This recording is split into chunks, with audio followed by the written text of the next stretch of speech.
Bismillahirrahmanirrahim. Assalamualaikum warahmatullahi wabarakatuh. Wad'u ila sabili rabbi bil hikmah wal mau'izatil hasanah wajadilhum billati hiya ahsan. Serulah kepada jalan Tuhanmu bil hikmah dengan hikmah wal mau'izatil hasanah dan pengajaran yang baik, wajadilhum billati hiya ahsan, dan berdebatlah dengan mereka dengan cara yang baik. Definisi dakwah adalah sebuah kegiatan menyeru pada kebaikan yang dilakukan oleh seorang dai. Dalam buku Profesor Ali Aziz, beliau menuliskan bahwa dakwah menurut bahasa adalah seruan, anjuran, ajakan, atau panggilan. Tahap perkembangan dakwah sendiri antara lain adalah ada 3 tahap. Yang pertama konvensional, yang kedua tahap yang lebih sistematis, yang ketiga tahap ilmiah. Kemudian hakikat dakwah ada 3 kajian. Yang pertama sifat-sifat dakwah. Dakwah bersifat persuasif. Ini penting karena dimanapun dakwah harus bersifat persuasif, yakni mengajak bukan dengan paksaan.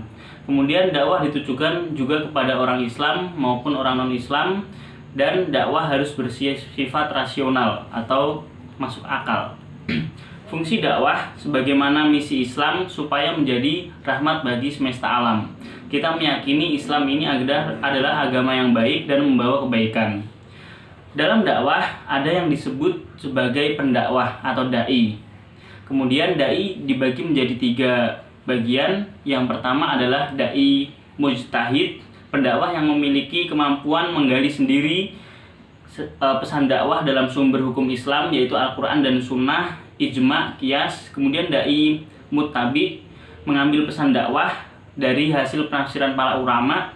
Kemudian dai mukhalid, yaitu pendakwah yang menyampaikan pesannya tanpa mengetahui dalil-dalil yang mendasarinya, tapi yakin akan kebenarannya.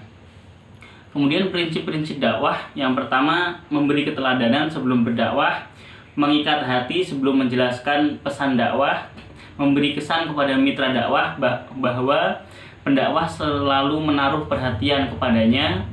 Kemudian hendaknya pendakwah membuat mitra dakwah itu dekat dengannya, berseri muka dan tidak mencari kesalahan-kesalahannya. Kemudian mengenalkan sebelum memberi beban kepada para masyarakat yang ia dakwahi. Misalkan mengenalkan puasa terlebih dahulu, lalu baru memberikan beban puasa. Kemudian memudahkan, bukan menyulitkan. Dakwah sebisa mungkin menjadi solusi bagi masyarakat. Misalnya karena COVID, kemudian memberikan himbauan berdakwah kepada masyarakat agar Jumatan diganti dengan sholat zuhur yang dilakukan dari rumah masing-masing.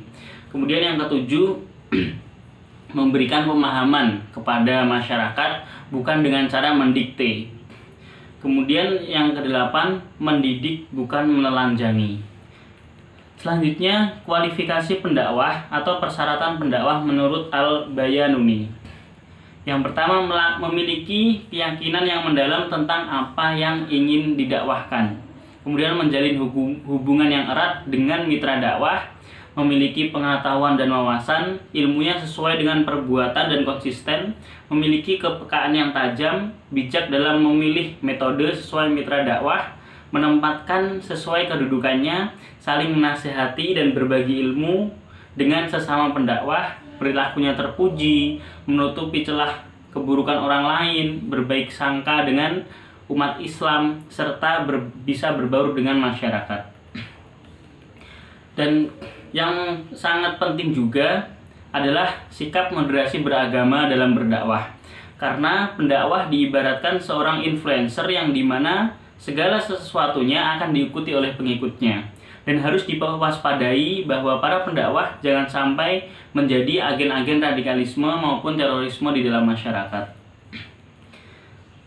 Menghadapi mat'u atau sasaran dakwah, rumusnya adalah sampaikan dengan bahasa kaumnya.